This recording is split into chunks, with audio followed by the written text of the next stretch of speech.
आज की इस वीडियो में स्टूडेंट्स हम करेंगे क्लास 9 फिजिक्स फेडरल बोर्ड की यूनिट नंबर 2 काइनेमेटिक्स के अनसोल्व न्यूमेरिकल नंबर 4 एंड 6। आपको जो बाकी के न्यूमेरिकल्स थे अनसोल्व यूनिट नंबर 2 के, वो मैंने लास्ट वीडियो में आपको बता दिए थे। बाकी मैंने आपसे कहा था कि क्वेश्चन नंबर 4 यानी प्रॉब्लम नंबर 4 और प्रॉब्लम नंबर 6 ग्राफ से रिलेटेड है, जो कि हम इस वीडियो में करेंगे।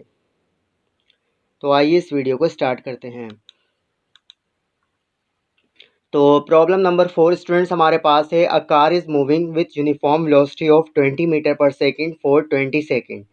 एक कार है जो कि मूव कर रही है यूनिफॉर्म वेलोसिटी के साथ, कितनी है 20 metre per second. Uniform velocity ऐसी वेलोसिटी को कहते हैं जो कि चेंज नहीं होती, जो कि कांस्टेंट रहती है। और ये जो यूनिफॉर्म वेलोसिटी है कार की 20 मीटर पर सेकंड, ये कितने टाइम तक कांस्टेंट रही है 20 सेकंड्स तक। और स्टूडेंट्स यही बात मैंने यहाँ पर डायग्राम में यानी ग्राफ के अंदर भी मेंशन की है, जो कि अभी मैं आपको बताऊंगा। देन ब्रेक्स आर अप्लाइड, और फिर क्या होता है, कार के अंदर जो भी पर्सन बैठा हुआ है वो ब्रेक्स को अप्लाई करता है। And it comes to rest, और कार आपकी क्या होती है, रेस्ट की हालत में आ जाती है। विथ यूनिफॉर्म डेसिलरेशंस इन 30 सेकेंड, और 30 सेकेंड लगते हैं कार को रेस्ट की हालत में आने में, जब ड्राइवर ब्रेक अप्लाई करता है। और कार के अंदर उस टाइम जो डेसिलरेशन है वो प्रोड्यूस होती है। डेसिलरेशन किसे कहते हैं, डेसिलरेशन बेसिकली एसिलरेशन होती है, जिसको हम नेगेटिव एसिलरेशन भी कहते हैं, रिटार्डेशन भी कहते हैं। जब भी कार की वेलोसिटी डिक्रीज़ होगी तो आपकी डेसिलरेशन प्रोड्यूस होती है, क्योंकि स्टार्ट के अंदर जो कार की वेलोसिटी थी, uniform velocity 20 metre per second थी, और जब ड्राइवर ने ब्रेक अप्लाई किए तो कार की वेलोसिटी कितनी हो जाएगी, ज़ीरो हो जाएगी। तो 20 मीटर पर सेकंड से कार की वेलोसिटी हो रही है 0 मीटर पर सेकंड, इसका मतलब आपकी यहाँ पर क्या प्रोड्यूस हुई है, डेसिलरेशन हुई है। और कितने टाइम तक हुई है, 30 सेकंड तक। हमसे कहा है plot the graph to calculate this distance using speed time graph, कि हमें ग्राफ बनाना है और ग्राफ के अंदर हमें डिस्टेंस मालूम करना है by using speed time graph. अब स्टूडेंट्स हम इसको समझ लेते हैं ग्राफ की मदद से, डेटा हम बाद में बनाते हैं। तो सबसे पहले कहा था कि कार आपकी मूव कर रही है 20 मीटर पर सेकंड की यूनिफॉर्म वेलोसिटी के साथ 20 सेकंड्स तक। तो स्टूडेंट ग्राफ के अंदर हमारे पास यहाँ पर दो एक्सिस हैं, एक है हमारे पास एक्स एक्सिस और दूसरा है वाई एक्सिस। एक्स एक्सिस पे हमने यहाँ पर टाइम लिया है और वाई एक्सिस पर हमने क्या लिया है, स्पीड ली है मीटर पर सेकंड में। तो सबसे पहले जो कार की स्पीड थी वो 20 मीटर पर सेकंड थी और 20 सेकंड्स तक थी। तो टाइम हमने लिया है एक्स एक्सिस पर, तो 20 सेकंड तक जो कार की स्पीड है, जो कि आपको यहाँ पर ब्लू लाइन से शो हो रही है, वो हमारी क्या है, कांस्टेंट है। तो 20 मीटर पर सेकंड कितने टाइम तक, 20 सेकंड तक। तो ये मैंने ग्राफ की फॉर्म में शो किया है मोशन ऑफ कार को। उसके बाद जब ड्राइवर ने ब्रेक अप्लाई किए 30 सेकंड के लिए, तो आपकी जो वेलोसिटी थी वो ज़ीरो हो गई। तो इस वाले पॉइंट के ऊपर जब ड्राइवर ने ब्रेक अप्लाई किया तो आप कह सकते हो कि फाइनल वेलोसिटी हमारे पास क्या हो गई, 0 मीटर पर सेकंड हो गई। और उसके बाद यहाँ तक 30 सेकंड तक हमारी क्या प्रोड्यूस हुई है, डिक्रीज़ इन वेलोसिटी हुआ है, यानी डेसिलरेशन हुआ है। और अब हमसे फाइनली कहा है कि हमें ये डिस्टेंस मालूम करना है कि इनिशियल पॉइंट से फाइनल पॉइंट तक का डिस्टेंस कितना है, by using speed time graph. तो स्टूडेंट्स हम इसका थोड़ा सा डेटा बना लेते हैं। हमारे पास जो यूनिफॉर्म वेलोसिटी है, या जिसको आप इनिशियल वेलोसिटी भी कह सकते हो, वो कितनी है, 20 मीटर पर सेकंड। और स्टूडेंट्स टाइम हमारे पास दो हैं यहाँ पर, तो इनिशियल टाइम को मैंने यहाँ पर लिया है 20 सेकंड, और फाइनल वेलोसिटी जब ड्राइवर ने ब्रेक अप्लाई किए तो फाइनल वेलोसिटी हमारे पास कितनी हो गई, 0 मीटर पर सेकंड।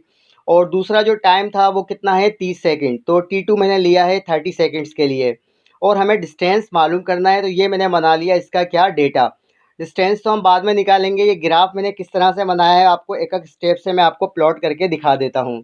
तो स्टूडेंट सबसे पहले हमने दो एक्सिस लिए, ये हमारा वाई एक्सिस है और ये हमारा एक्स एक्सिस है।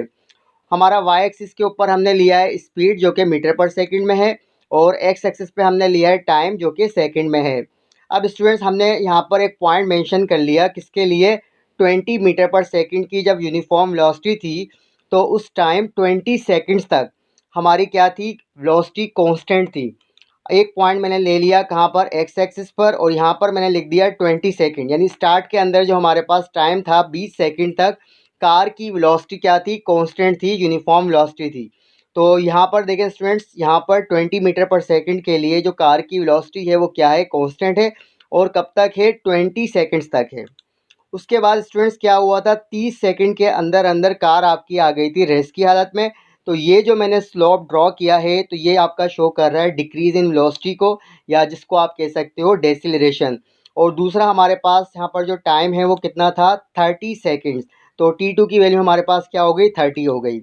अब स्टूडेंट्स हमें क्या करना है, हमें स्टार्टिंग पॉइंट से लेकर एंडिंग पॉइंट तक यानी 0 सेकंड से लेकर 30 सेकंड तक कितना डिस्टेंस आपका इस ग्राफ के अंदर कवर हो रहा है, यानी ये कितना एरिया इसके अंदर मौजूद है, वो बेसिकली हमारा क्या होता है डिस्टेंस होता है स्पीड टाइम ग्राफ में, वो हमें मालूम करना है।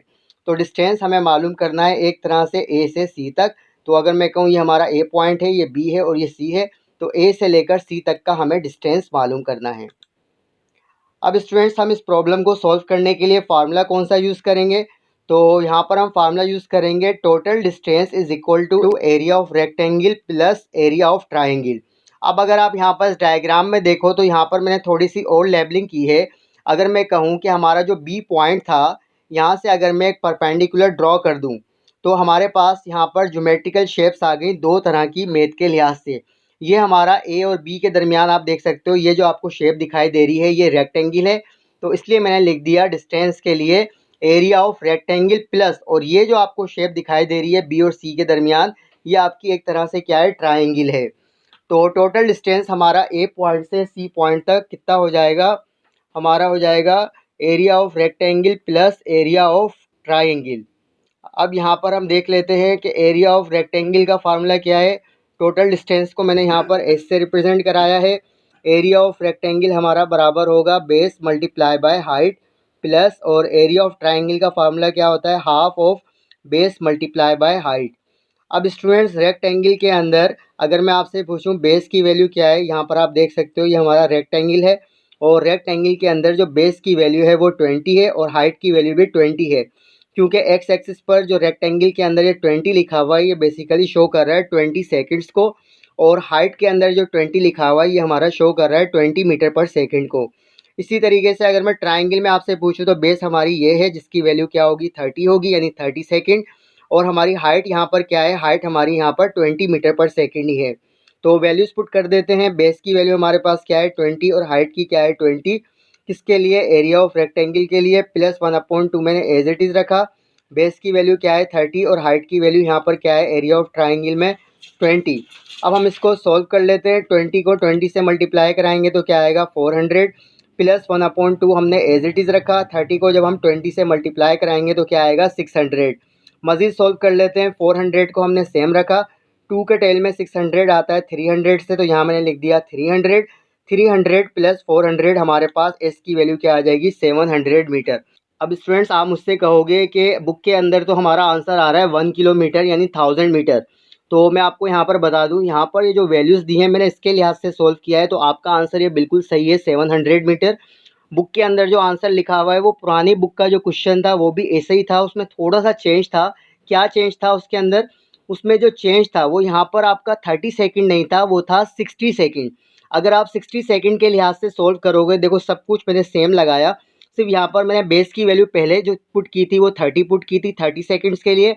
अगर आप 60 सेकंड्स कर देते हो तो आपका आंसर 1000 मीटर आ जाएगा। 60 को आपने 20 से मल्टीप्लाई किया तो कितना हो गया 1200 के टेल में 1200 आता है किससे 600 से, तो 600 प्लस 400 कितना हो जाएगा 1000 मीटर यानी 1 किलोमीटर। तो ये वाला सॉल्यूशन आपको नहीं करना है, ये सिर्फ मैंने आपको कन्फ्यूजन दूर करने के लिए बताया कि अगर आप T2 की वैल्यू 60 सेकंड लोगे तो आपका बुक वाला आंसर आ जाएगा। लेकिन ये वाला जो न्यूमेरिकल था ये था पुरानी बुक के लिहाज से, अभी हमारे पास जो न्यूमेरिकल है वो किसके लिहाज से था, वो था 30 सेकंड के लिहाज से। उसके लिहाज से यानी 30 सेकंड के लिहाज से जो आंसर आएगा वो 700 मीटर ही आएगा। अब स्टूडेंट्स हम देख लेते हैं प्रॉब्लम नंबर 6 क्या है। Consider the following speed time graph. Speed time graph हमारे पास गिवन है और हमें क्या बताना है, ए पार्ट में which part of the graph is showing acceleration, के इस ग्राफ के अंदर कौन से पार्ट के अंदर एसिलरेशन है और कौन से पार्ट में डेसिलरेशन है और किस में ज़ीरो एसिलरेशन है। और बी पार्ट में हमसे कहा है कैलकुलेट द कवर डिस्टेंस, हमें डिस्टेंस मालूम करना है from 10 second to 20 second, 10 second से 20 सेकंड्स तक फ्रॉम द ग्राफ से। तो सबसे पहले स्टूडेंट्स हम सॉल्यूशन करेंगे ए पार्ट के लिए। तो यहाँ पर मैंने सॉल्यूशन किया है सबसे पहले सॉल्यूशन फॉर पॉजिटिव एसिलरेशन। तो यहाँ पर थोड़ा सा वर्डिंग में लिखा और उसको मैं आपको प्रूफ करके भी दिखाऊंगा। फ्रॉम ग्राफ, ये हमारे पास ग्राफ है, from graph it is clear that from point A to B there is positive acceleration because speed is changing from 0 metre per second to 50 metre per second 10 second. तो students का क्या मतलब है, आप इस ग्राफ में देख सकते हो कि ए पॉइंट से लेकर बी पॉइंट तक जो वेलोसिटी है यानी स्पीड है वो मुसलसल क्या हो रही है, चेंज हो रही है। 0 से 10 मीटर पर सेकेंड हो गई, फिर 20 हो गई, फिर 30 हो गई, 40 हो गई और कहाँ तक गई, 50 मीटर पर सेकेंड तक गई। और कितने टाइम में ये हो रहा है, अगर आप यहाँ पर बी पॉइंट से देखो एक परपेंडिकुलर ड्रॉ हुआ हुआ है, 10 सेकंड्स के अंदर हमारी जो स्पीड है, तो 10 सेकंड्स के अंदर हमारी जो स्पीड है वो कितनी हो गई, 0 मीटर पर सेकंड से हो गई 50 मीटर पर सेकंड। और यहाँ पर स्पीड के अंदर या वेलोसिटी के अंदर इंक्रीज आ रहा है, इसका मतलब यहाँ पर क्या होगी, पॉजिटिव एक्सीलरेशन। आपको मैं इसको कैलकुलेट करके भी दिखा देता हूँ। एक्सीलरेशन का फार्मूला हमने लगाया V F minus V I divide by T. V F की वैल्यू हमने पुट की 50, वी आई की वैल्यू हमने पुट की 0 डिवाइड बाई टी, टाइम की वैल्यू हमारे पास क्या है 10। 50 में से 0 जाएंगे तो क्या बचेगा, 50 बचेगा, डिवाइड बाई 10, 10 के टेल में 50 आता है 5 मीटर पर सेकंड स्क्वायर। तो ए की वैल्यू आ गई हमारे पास 5 मीटर पर सेकंड स्क्वायर। ए की वैल्यू हमारे पास पॉजिटिव है, इसका मतलब ये हमारा पॉजिटिव एक्सीलरेशन है, वेलोसिटी में इंक्रीज आ रहा है। तो ए से लेकर बी तक ये वाला जो पोर्शन है ग्राफ का, ये हमारा शो कर रहा है कि हमारी स्पीड इस वाले पोर्शन में क्या होगी, इंक्रीज होगी। और स्पीड हमारी इंक्रीज होगी तो इसका मतलब इसमें पॉजिटिव एक्सीलरेशन होगी। अब हम देख लेते हैं किसके लिए, ज़ीरो एक्सीलरेशन के लिए। तो स्टूडेंट्स अगर आप इस ग्राफ के अंदर देखो तो बी से लेकर जो सी तक का जो एरिया है यहाँ पर हमारी ज़ीरो एक्सीलरेशन है, क्योंकि यहाँ पर आपका जो भी ऑब्जेक्ट था, कार थी या बाइक थी, वो आपकी मूव कर रही है कांस्टेंट वेलोसिटी के साथ। बी से लेकर सी तक जो वेलोसिटी है वो कितनी है, 50 है। इनिशियल वेलोसिटी भी 50 मीटर पर सेकेंड है, फाइनल वेलोसिटी भी 50 मीटर पर सेकेंड है, यानी यूनिफॉर्म वेलोसिटी के साथ आपकी कार या व्हीकल आपका मूव कर रहा है। और यहाँ पर टाइम कितना है, 10 सेकंड से स्टार्ट हुआ था, 20 सेकंड्स पर एंड हुआ था। और अगर आप डिफरेंस निकालोगे 20 सेकंड में से 10 सेकंड्स अगर जाएंगे तो आपका फिर से आंसर आ जाएगा टाइम के लिहाज से 10 सेकंड, यानी 10 सेकंड तक हमारी जो यूनिफॉर्म वेलोसिटी थी कार के अंदर या बाइक के अंदर, जो कि कितनी थी, 50 मीटर पर सेकेंड। तो यही बात मैंने यहाँ पर लिखी है, from graph it is clear that from point B to C there is zero acceleration. जैसा कि ग्राफ से क्लियर हो रहा है कि पॉइंट बी से सी पर हमारी क्या है, ज़ीरो एक्सीलरेशन है, या आप कह सकते हो यूनिफॉर्म एक्सीलरेशन है, because speed is constant which is 50 metre per second 10 second. क्योंकि बी से लेकर सी तक जो हमारी स्पीड है वो कितनी है, 50 है, और उसके अंदर कोई चेंज नहीं आ रहा। और जब स्पीड में चेंज नहीं आता तो फिर क्या होती है, ज़ीरो एक्सीलरेशन होती है। और टाइम हमारा बी से और सी के दरमियान कितना है, वो है 10 सेकेंड। प्रूफ भी देख लेते हैं इसका। फिर से मैंने फार्मूला लगाया एक्सीलरेशन का, क्या है, V F minus V I divide by T. V F की वैल्यू और वी आई की वैल्यू दोनों हमारे पास क्या होंगी, 50 होंगी, क्योंकि स्पीड हमारी चेंज नहीं हो रही थी। तो 50 माइनस 50 डिवाइड बाई 10, तो 50 में से 50 जाएंगे तो 0, 0 डिवाइड बाई 10, तो हमारे पास एक्सीलरेशन की वैल्यू आ गई 0 मीटर पर सेकेंड स्क्वायर। तो इससे हमें पता चला कि बी टू सी हमारी एक्सीलरेशन क्या है, 0 है। स्टूडेंट्स हम देख लेते हैं सॉल्यूशन फॉर डेसिलरेशन यानी नेगेटिव एक्सीलरेशन।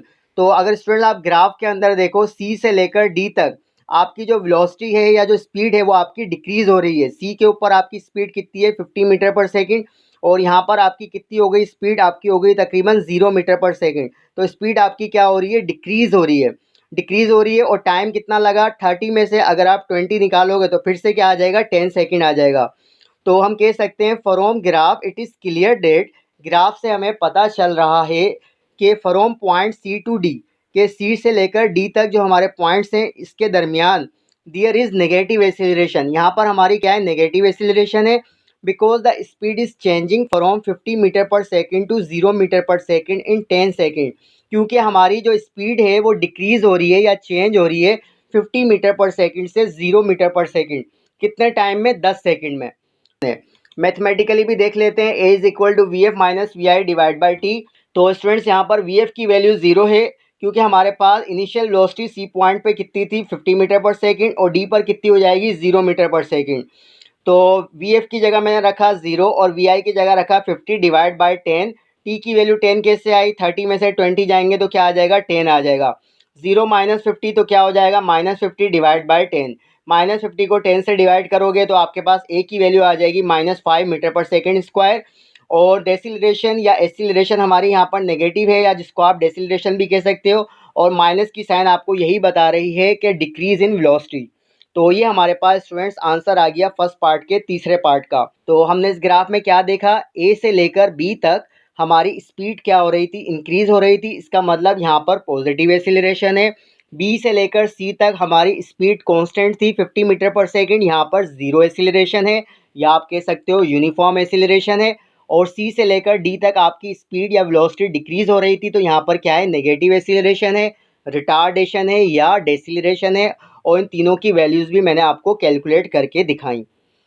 अब स्टूडेंट्स हम देख लेते हैं बी पार्ट। अब बी पार्ट क्या था, कैलकुलेट कवर डिस्टेंस। हमें कवर डिस्टेंस मालूम करना है फ्रॉम 10 सेकंड टू 20 सेकंड। यानी अगर हम इस ग्राफ को देखें स्टूडेंट्स, यहाँ पर मैंने लाइंस भी ड्रॉ किए हैं ग्रीन कलर से। अगर मैं एक ड्रॉ करूँ परपेंडिकुलर बी से और दूसरा सी से, तो हमें डिस्टेंस मालूम करना है, कवर डिस्टेंस 10 सेकंड से लेकर 20 सेकंड्स तक, यानी 10 सेकंड से लेकर 20 सेकंड्स तक फ्रॉम द ग्राफ। तो आपको पता होगा कि जब हम डिस्टेंस मालूम करते हैं स्पीड टाइम ग्राफ में, तो बेसिकली क्या होता है, वो एरिया होता है रेक्टेंगल का या ट्राइंगल का। क्योंकि हमसे कहा है कि 10 सेकंड से लेकर 20 सेकंड्स तक का हमें डिस्टेंस मालूम करना है, तो इस वाली शेप के अंदर यानी रेक्टेंगल के अंदर कितना एरिया कवर हो रहा है, वही आपका क्या होगा, डिस्टेंस होगा। तो स्टूडेंट्स यहाँ पर हम डेटा बना लेते हैं। तो इनिशियल टाइम को मैंने यहाँ पर लिया है 10 सेकंड, T1 से रिप्रेजेंट कराया है। फाइनल टाइम को मैंने यहाँ पर लिया है T2 और इसकी वैल्यू है 20 सेकंड। और हमारे पास जो वेलोसिटी है वो कितनी है, 50 मीटर पर सेकंड, यानी इस वाले पॉइंट पर कितनी है, 50 मीटर पर सेकंड। और हमें डिस्टेंस मालूम करना है, तो हमने फार्मूला लगाया, distance is equal to area of rectangle. अब स्टूडेंट्स क्योंकि यहाँ पर 10 सेकंड से लेकर 20 सेकंड्स तक जो हमारा डिस्टेंस कवर हो रहा है वो हो रहा है किसके अंदर, रेक्टेंगल के अंदर, इसलिए मैंने डिस्टेंस का फार्मूला लिखा है एरिया ऑफ रेक्टेंगल। और एरिया ऑफ रेक्टेंगल किसके बराबर होता है, बेस मल्टीप्लाई बाय हाइट। तो बेस की वैल्यू स्टूडेंट्स यहाँ पर क्या होगी, बेस की वैल्यू होगी 10, 20 में से जब 10 जाएंगे तो हमारे पास आ जाएगा 10। और हाइट की वैल्यू स्टूडेंट्स हमारे पास यहाँ पर क्या होगी, 50।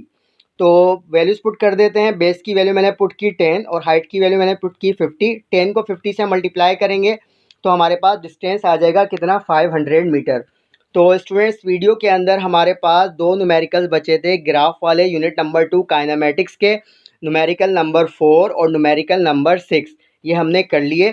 तो आज हमारे इस वीडियो में जितने भी न्यूमेरिकल्स थे अनसोल्ड वो कंप्लीट हो गए। आज की इस वीडियो में हम इतना ही रखते हैं, फिर मिलेंगे, अल्लाह हाफिज़।